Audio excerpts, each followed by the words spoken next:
Hello everyone, welcome to the episode proper, part one of the episode proper for the Cranberries, and we start with the band's debut album. Everybody else is doing it, so why can't we? Released in 1992, it came out via Island Records and be produced by Stephen Street. So the album was planned for release a year earlier on the same label with Piers Gilmore as the producer, as he had worked on the band's second EP. But Piers severely screwed with the band's original ideas, going against them a lot, so the band scrapped their work and fired Piers, spending the next year writing up new material. And it worked, as is evident from the starting track titled I Still Do. The band's mixture of post-punk and Celtic folk rock is apparent from that song alone, and to be honest, it's a great mixture of styles. But as I went over in my No Doubt episode, trying to do anything unique in the early 90s is a very bad idea. The album didn't sell well or even chart massively at first, and that does baffle me, to be fair. It's not an incompetently put together album in terms of a structure, it mixes its genres nicely enough, it's got good production for its time. Dolores O'Riordan is one of the most unique vocalists to ever pick up a microphone ever. And her lyrics speak about life, love, loss and pain, all in an honest and very heartfelt perspective. My favourite song goes to Prissy. For as well written, cleanly produced and earnestly performed as this album is, the Cranberries' debut didn't exactly set the world on fire, but it did provide a spark for what would come later. Next is the band's second album, No Need to Argue. Released in 1994, it would come out through the same label as last time and be produced by the same blokes as last time too. Now, even though their debut didn't do well, the band's dedication to promoting it didn't dwindle. They did all that they could during the local Irish music scene and releasing singles that would help the album to chart. Not a lot of bad stuff happened in the time between, if you exclude Dolores injuring her knee while skiing, but besides that, things were finally starting to look up for the band. The album starts with the song Ode to My Family, and the song picks up where the band left off with everyone else. And this album would become a success after the fact too, mostly thanks to the fourth track, the first single, and possibly everyone's first Cranberry song in Zombie, as well as my first Cranberry song too.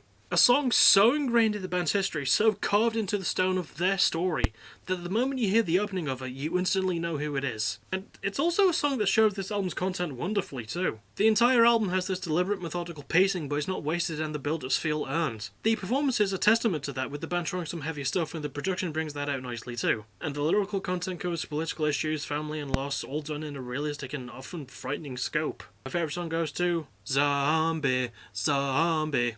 Zombie. No Need to Argue was a great follow-up to a damn good debut, with its lyrical content, rich production and the band's willingness to experiment paying off nicely, and it still holds up today, 26 years later. Next is the band's third album, To the Faithful Departed. Released in 1996, it would be released through the same label as previously, and it would be produced by the band themselves alongside Bruce Fairbairn. So after No Need to Argue would chart high and skyrocket the band into the mainstream, the band were taught to promote it, being able to perform for over 500,000 people during said tour, and reaching maximum capacity in lots of the places that they got to perform in. Not to mention that album winning a Juno Award, which was quite nice. Anyway, To the Faithful Departed starts with the song Hollywood, and it's sort of clear that the band leans into a more alternative rock direction for this album. Don't get it twisted though, this is still Cranberries through and through, albeit with a faster pace in certain parts of the album, which is ironic to say as this album is about 52 minutes long, but eh. Anyway, the band, unbelievably, actually experiment a lot more with their style, evident from the aforementioned change in the pacing. But another thing that helps out is the production, which adds a lot of nice layers and effect to the band's usually pretty good instrumental work. I guess that's what you get when you let the band produce their own material for a change, and I always like to see it when that happens. The album is dedicated to Denny Cordell, who got the band signed to Island Records in the first place, as well as Dolores' grandfather, and the lyrical content in the album is heavily inspired by that theme of loss, even on the happiest ending songs of the album. It's a tone that's handled really well, which is to be expected of the Cranberries by this stage. My favourite song goes to The Rebels. To the Faithful Departed is just another really good album with strong songwriting, lovely lit production touches, and consistent performances from all involved. And lastly, for part 1, we cover the band's fourth album, Bury the Hatchet. Released in 1999, it would again come out through Island Records and be produced by Benedict Fenner. So, much like their second album, their third album also charted quite well, with a lot of its singles charting high, and the band doing a lovely bit of touring to promote it like hell. They even received music awards and appeared on an MTV interview back when MTV actually meant something. Anyway, this album starts with the song Animal Instinct, and bloody hell, this album is very dark. More on that later, but just keep that little phrase in mind. Anyway, the band had a little break in the mid-90s due to Dolores' health issues, and she also gave birth to her first child, so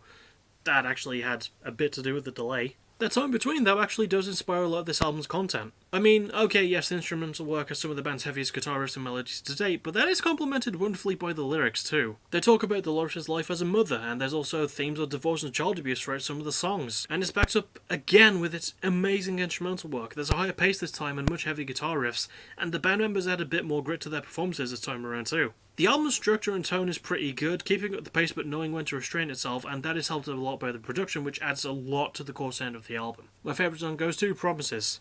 The band took some time off, and it paid off well with a well-produced and really dark-sounding album. I love this one, but the cover is actually quite terrible. I'm sorry. And that's it for part 1. I'll see you hopefully tomorrow for part 2, where I'll be covering from Wake Up and Smell the Coffee to In the End. And I won't be doing the album something else because it's just them doing acoustic versions of the best known singles, so yeah, nah, ain't doing that. With all that said though, I will hopefully see you tomorrow for that, and as always, thank you for watching, you're awesome, bye bye.